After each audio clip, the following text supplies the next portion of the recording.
السلام عليكم ورحمة الله وبركاته. أهلا وسهلا بكم يا جماعة مع فيديو جديد. ناس عايزة مذيب للبلغم، خاصة اللي بيعانوا من دور البرد والإنفلونزا، التهاب الشعب الهوائية، التهاب القصبة الهوائية، البلغم لازج ولازق في الحنجرة أو في زوره ومسبب له مشاكل ومش عارف يطلع. جايب لكم النهارده كبسولات مميزة جدا تحتوي على مادة فعالة اسمها الإردوستين، ودي مادة بتخلي البلغم أقل لزوجة وكثافة ويسهل عملية خروجه أثناء الكحة أو السعال.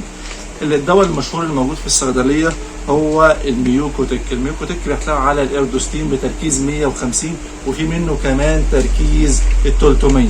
ال 150 ده بيتاخد مرتين في اليوم، كبسوله مرتين في اليوم، والميوكوتك ال 300 بيتاخد مره واحده في اليوم. 300 بيتاخد مره واحده، والميوكوتك ال 150 بيتاخد مرتين يوميا. الناس اللي بتدخن، الناس اللي بتعاني من التهاب الشعب الهوائيه او التهاب القصبة الهوائية او البلغم لازق على صدرها في دور برد والانفلونزا، او بياخد مضاد حيوي وعاوز حاجة تزيل البلغم وتطرده. المادة الفعالة دي زي ما قلت ممكن تستخدم للناس اللي بتعاني من كحة بشكل مستمر، او المدخنين بشراهة وعندهم بلغم كتير على صدرهم. المادة دي ممكن تلاقيها في الصيدلية، الميوكوتك بتركيزينه ال 150 وال 300، وممكن تلاقي فجأة الدواء نقص، فانا جبت لكم البدائل بتاعهم.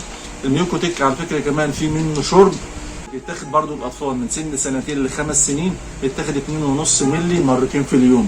الاطفال من سن 7 سنين ل 12 سنه بيتاخد 5 مللي مرتين في اليوم. من سن 12 سنه فيما فوق عاوز بياخد 5 مللي 3 مرات في اليوم. ده تركيزينه ال 150 وال 300.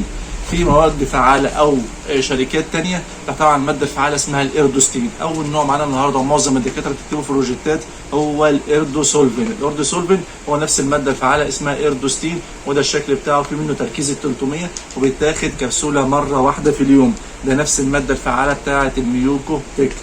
نيجي للبديل رقم 2 اسمه الإردوليتك. الإردوليتك بنفس الشكل دوت اهوت، وتركيزه برضه 300 وكبسوله مره واحده في اليوم. كل دي بدايل. لو ما لقيتش الميوكوتك تاخد مثلا الإردوليتك او الإردوسولفين عشان ما تبقاش واقف على نوع معين. عندك الميوكيمي، وده برضه اخد نوع تبع شركه كيما فارما، وتركيزه برضه 300 وبيتاخد مره واحده في اليوم. الناس اللي عايزه تاخد سكرين شوت للادويه، يبقى انت عندك البدائل بتاعت الميوكوتك، عندك الميوكيمي والإردوليتك، وكمان عندك البديل الثالث الموجود معانا النهارده هو الإردوسولفين، وده كمان شكله اهو.